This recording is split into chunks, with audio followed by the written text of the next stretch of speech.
Welcome back to The Other Opinion. If you're just joining us, this is the place and, the community where we don't shy away from the scary perspectives. The ones people don't want to talk about. Exactly. We tackle the unpopular takes and we dig up the stuff that the mainstream narrative usually tries to keep buried. We're here to cut through the noise. And today's topic is a big one. Oh boy, is it ever.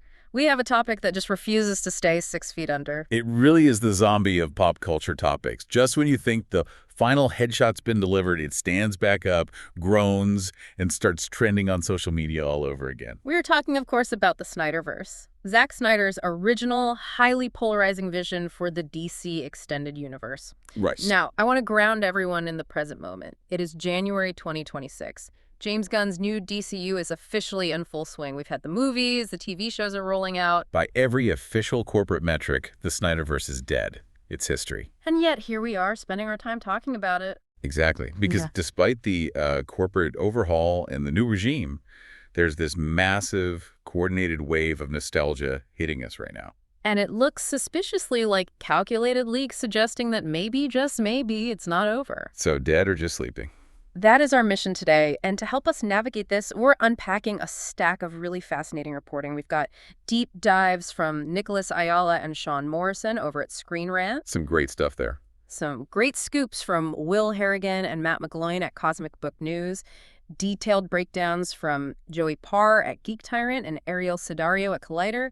Plus some interesting data from the Times of India and IMDb. We have scoured it all so you don't have to. Before we jump into the madness, I have a quick request for you listening right now. If you want us to keep bringing you these other opinions, please hit that subscribe button. It really helps. Like this deep dive, and please comment below. We want to hear your other opinion. Help us grow this channel. Now let's set the scene. Okay, so picture the landscape. It's January 2026. The hierarchy of power in the DC universe has, well, it's changed, to borrow an old phrase. Yeah. James Gunn and Peter Safran are the architects now. They're building a cohesive, lighter, more traditional superhero universe. But something weird is glitching in the background. It feels like a broadcast intrusion. It does. While the studio's moving forward, the past is screaming for attention. And it's not just random fans with hashtags anymore. That's the key difference. It's the people who actually made the movies who are stirring the pot. Let's unpack this conspiracy, because that's what it feels like. There's a phrase floating around that gave me literal chills when I saw it. 2026 is the new 2016. Yeah, this kicked off with Gal Gadot. Mm-hmm. She recently posted a series of throwback images on her social media from the Batman v Superman press tour. Okay. We're talking behind-the-scenes stuff, really nostalgic, candid shots.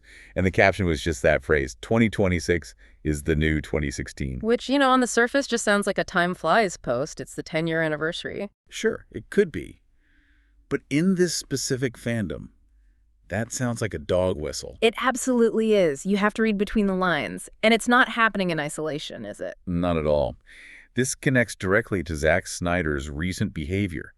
According to the reports we're looking at, Snyder's been dropping never-before-seen photos on his Instagram almost daily. And these aren't just, like, random selfies from the catering truck. No. They're specific curated images designed to trigger a reaction. Give us the details. What exactly are we looking at here? One that really stood out to me was a black-and-white portrait of Ezra Miller as the Flash. But it's what he's wearing that's important. A T-shirt, right. A Black Fader T-shirt. Oh, wow. Okay, for anyone listening who hasn't read the Watchmen graphic novel, explain why that specific shirt matters. So in Watchmen, Tales of the Black Freighter is this comic within a comic. It's a pirate story about a guy trying to save his town, but in his desperation, he becomes a monster himself. He kills the people he meant to save. Exactly. It's a tragedy about good intentions leading to horror. Which is basically the thesis statement of Snyder's entire DC universe. Precisely. By showing the Flash wearing that, Snyder is connecting his Watchmen to his Justice League. It's a deep cut that signals everything is connected. Then he drops that photo of Henry Cavill. Almost immediately after. Mm-hmm. A photo from 15 years ago, the very first photo he ever took of him, moments before he, as Snyder put it, stepped into legend as Superman. It feels like a coordinated nostalgia bomb. Like, remember how good we had it, but then it gets weirder. We have to talk about the leak. Posters. Yeah, the posters, because this is where it shifts from fond memories to active campaign. This is the part that makes you want to adjust your tinfoil hat a little bit.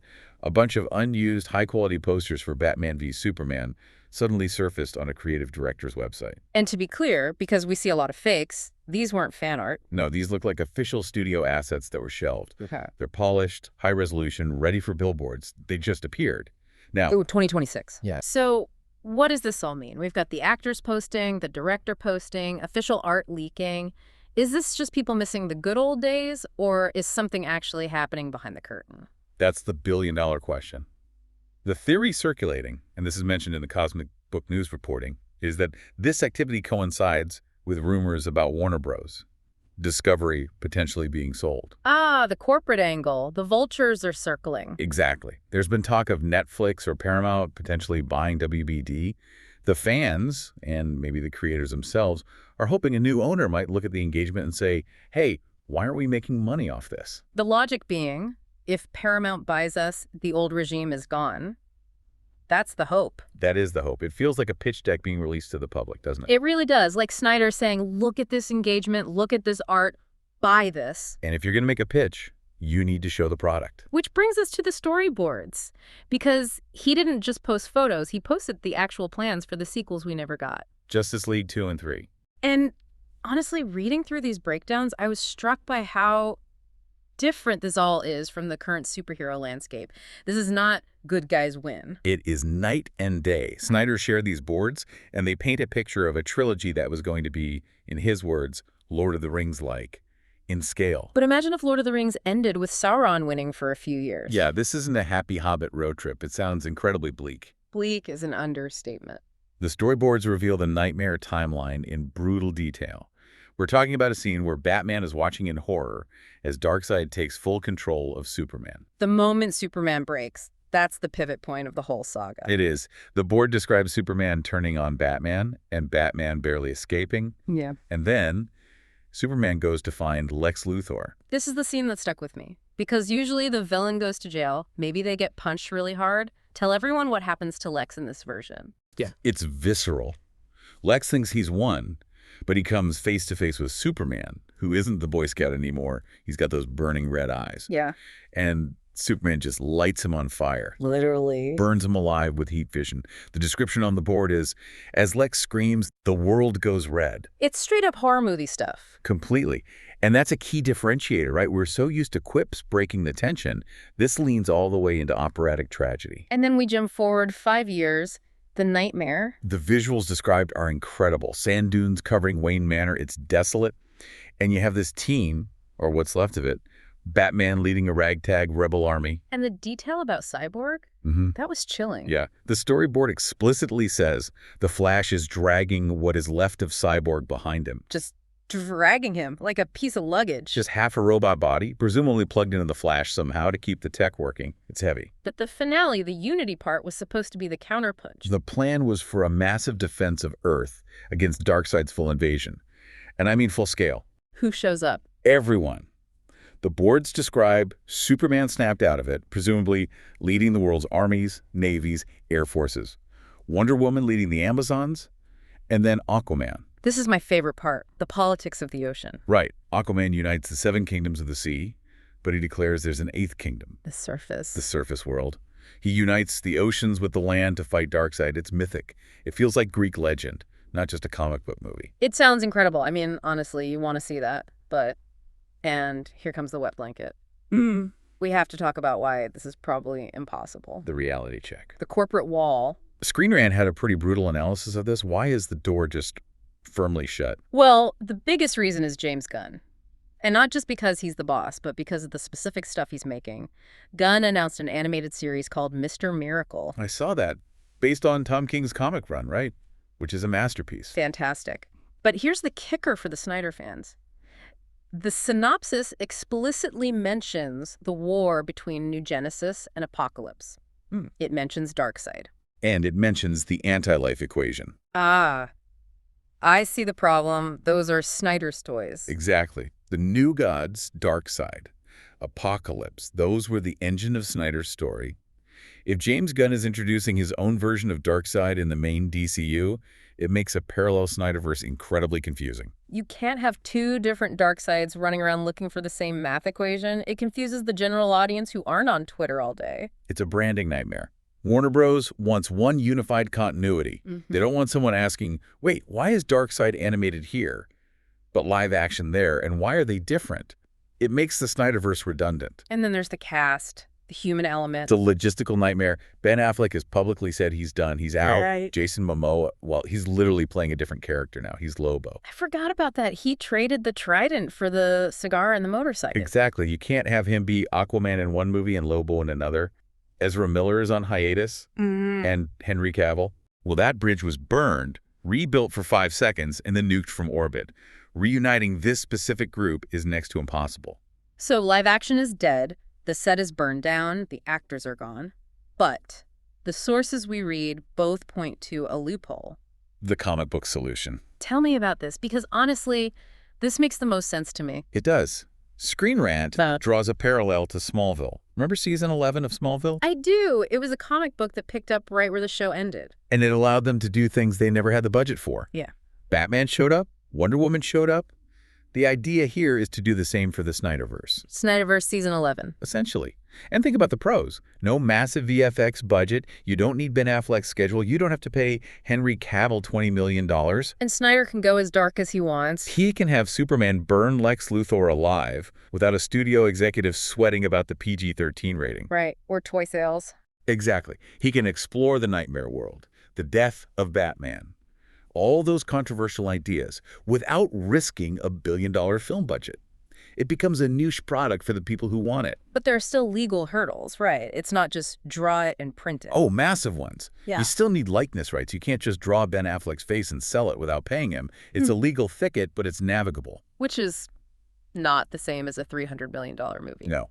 It's low risk, high reward. High reward, is it really? That leads us to the other fascinating point. Why would Warner Bros. Even bother with this? And the answer might be geography. This was a really interesting insight from Cosmic Book News. We tend to look at things very Western-centrically. We look at the U.S. box office. But Snyder's fan base in Asia is massive. We saw that collaboration recently, right? Yes. Snyder did a collab with a Korean fitness star named Jim Jong-kook. Wait, Jim Jong-kook? That is an amazing name. It is. He's huge in Korea. And Snyder went to his home gym, filmed an episode. It seems random for a Hollywood director, right? But it highlights this disparity. The reports say that while Gunn's new Superman movie struggled a bit in Asian markets, Snyder's style resonates deeply there. Why do you think that is? I think it's the language of cinema. Gunn is very dialogue-heavy, witty, sarcastic. That humor doesn't always travel well. Snyder speaks in visuals. Slow motion, religious iconography, spectacle. You don't need subtitles to understand a god descending from the sky. It's opera versus stand-up comedy. That makes perfect sense. In China, India, the Philippines, there are still statues of his characters standing in cinemas in the Philippines. That's sticking power.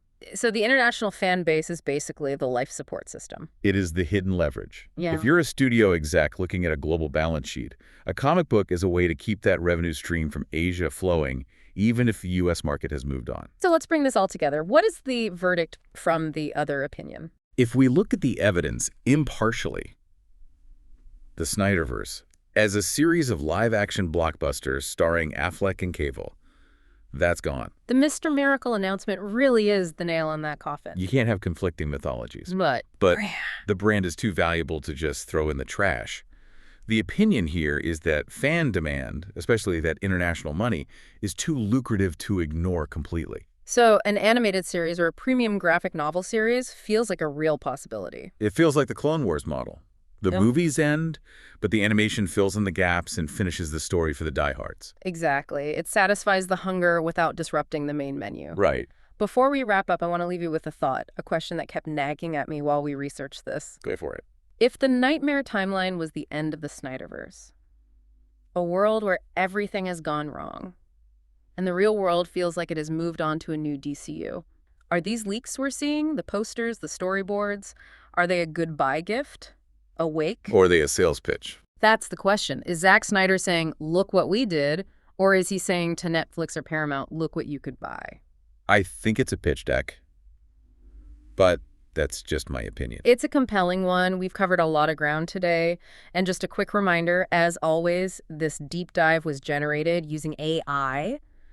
We're doing our best to synthesize the info, but hey, were artificial, so some of it might be wrong. Always good advice. Thank you for listening to The Other Opinion. We want to know, which version of the Justice League do you prefer? The Snyder Mythic version, or are you all in on James Gunn's new era? Let us know in the comments. And don't forget to like the episode. It helps us find more people who appreciate these scary perspectives. Absolutely. Subscribe, share with a friend who is obsessed with Darkseid, and we will see you on the next deep dive. Goodbye.